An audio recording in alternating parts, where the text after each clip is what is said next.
सिद्ध कीजिए कि F X is equal to 1/x द्वारा परिभाषित फलन f r स्टार से r स्टार एकेकी तथा आच्छादक है, जहां r सभी ऋणोत्तर वास्तविक संख्याओं का समुच्चय है।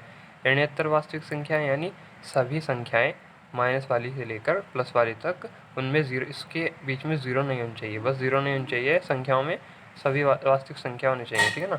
तो यदि प्रांत r स्टार को n से बदल दिया जाए जबकि सह प्रांत पूर्वतः r स्टार ही रहे, तो भी क्या यह परिणाम सत्य होगा। तो चलिए स्टार्ट करते हैं क्वेश्चन को।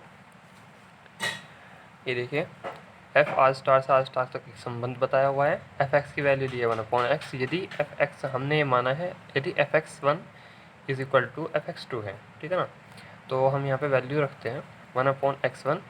एफ एक्स की वैल्यू क्या है यहाँ पर 1/x, तो यहाँ पर 1/x1 और यहाँ पर 1/x2, और ये हमारे पास आ जाएगा x1 is equal to x2, ठीक है ना। तो यहाँ पर हमारे पास जो x1 is equal to x2 आया है, तो इसलिए हमारे पास ये एक एक की फलन हो गया है। क्यों? क्योंकि ये शर्त होती है, ठीक है ना। आपको एक एक के लिए क्या करना है, सबसे पहले fx1 is equal to fx2 मानना है, उसके बाद इसमें वैल्यूज़ रखनी है, और अगर आपका x1 is equal to x2 आता है तो यहाँ पर आपका फलन जो है वो एक एक की है, ठीक है, 1 1 है, ठीक है। तो आप यहाँ पर लिख सकते हैं, इसलिए फलन एक एक की है, ठीक है ना। x1 is equal to x2 है, तो इसलिए फलन एक एक की है। तो अब हम आच्छादक के लिए देखते हैं, उसके लिए क्या होता है। तो यहाँ पर देखिए आर स्टार है, ये आर स्टार है, ये दोनों एक, ये संबंध बताया था हमें, आर स्टार से आर स्टार तक संबंध बताया था। तो ये हमारे पास आर स्टार से आर स्टार तक संबंध हो चुका है। तो ये हो गया x और ये हो गया y। तो यहाँ पर हम देखते हैं किस तरीके से ये एक दूसरे से संबंधित है, ठीक है ना।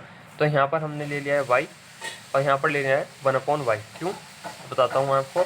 यहाँ पर जब हमने देखा कि हमारा जो फलन है, वो जो संबंध है हमारा आर स्टार से आर स्टार तक है, और हमें वैल्यू दे रखी है F X is equal to 1/x। तो अब अगर हम इसमें यहाँ पर एफ वाई रखें तो F Y is equal to 1/y आएगा, ठीक है ना। तो 1/y अब हम इसमें देखते हैं, इस वाले संबंध में, तो एक्स में देखते हैं यहाँ पर 1/y है या नहीं।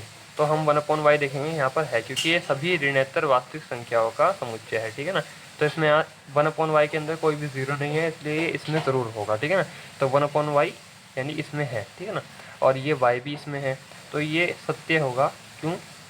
क्योंकि ये भी ऋणोत्तर वास्तविक संख्या है, इसमें ज़रूर होगा इसके लिए संबंध, और ये भी, ठीक है ना। वो हमें कैसे पता चला, वो हमें जो वैल्यू दे रखी है एफ एक्स की, उससे पता चला, ठीक है ना। क्योंकि एफ एक्स की जगह हमने यहाँ पर एफ वाई रखा, तो इक्वल टू 1/y आया, तो 1/y इसमें है, तो ये हम यहाँ पर इसमें लिख दिया, ठीक है ना, हमने यहाँ पर इसको लिखा। उसके बाद यहाँ पर देखिए 1/y belongs to are star तक है, ये देखिए हमने यहाँ पर लिखा, ताकि ये अब नीचे देखिए f1/y, ठीक है ना, f1/y is equal to 1/1/y, ठीक है ना। अब हमने यहाँ पे क्या लिखा 1/y, y की जगह 1/y इज इक्वल टू, अब यहाँ पे हमारे पास y आया, ठीक है ना। तो यहाँ से कैसे पता चला ये इससे संबंधित है, ये हमें इसमें वैल्यू रखी 1/y, ठीक है ना। जो हमारा ये था एफ एक्स की वैल्यू दी थी, उसमें हमने यहाँ पर इस वाले की वैल्यू रखी, यानी f1/y रखा, और यहाँ पर हमारे पास 1/1/y आया, और इसके बाद हमारे पास y आ गया। तो यहाँ से कैसे पता चला ये एक दूसरे से संबंधित है। ये यहाँ पर y है, तो यहाँ पर y की वैल्यू आई है, तो इसलिए फलन आच्छादक है, ठीक है ना। अब इसका सेकंड क्वेश्चन देखते हैं, इसी क्वेश्चन का। तो सेकंड पार्ट है, यदि प्रांत आर स्टार को n से बदल दिया जाए जबकि सह प्रांत पूर्वतः आर स्टार ही रहे, तो भी क्या यह परिणाम सत्य होगा। तो देखते हैं इस क्वेश्चन को भी। तो यहाँ पर देखिए f क्या है, अब हमारे पास फलन कौन सा हो गया है, यहाँ पर उन्होंने कहा है कि r को बदलकर n कर दिया जाए, ठीक है ना, मतलब नेचुरल नंबर कर दिया जाए, रियल नंबर। तो यहाँ पर हम क्या करेंगे, n कर देंगे आर स्टार की जगह। तो यहाँ पर फलन एक एक के लिए देखेंगे, मैंने कहा था आपको पहले क्या करना है, एक एक के लिए f(x1) is equal to f(x2) मान लेना है, ठीक है ना। उसके बाद हम इसमें वैल्यूज रखेंगे 1/x1 is equal to 1/x2। तो यहाँ पर हमारे पास x1 is equal to x2 आएगा, इसलिए हम कह सकते हैं यहाँ पर हमारा जो फलन है वो एक एक ही है, यानी 1 1 है।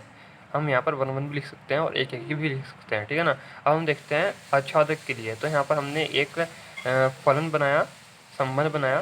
तो संबंध बनाने के बाद देखते हैं यहाँ पर ये इससे संबंधित है या नहीं, कैसे वो देखेंगे हम यहाँ पर, जो हमारे पास क्वेश्चन में दिया हुआ है। तो एफ एक्स में यहाँ पर F X is equal to 1/x रखते हैं, इसकी वैल्यू रखते हैं। वाई की वैल्यू हमारे पास यहाँ पर 2 है, ठीक है ना, हमने मान लिया है। तो यहाँ पर हम x इज इक्वल टू 1/2 रखते हैं। तो यहाँ पर देखिए हमने यहाँ पर वैल्यू रखी, x की वैल्यू रखी, तो यहाँ पर 1/2 आया, ठीक है ना। कैसे?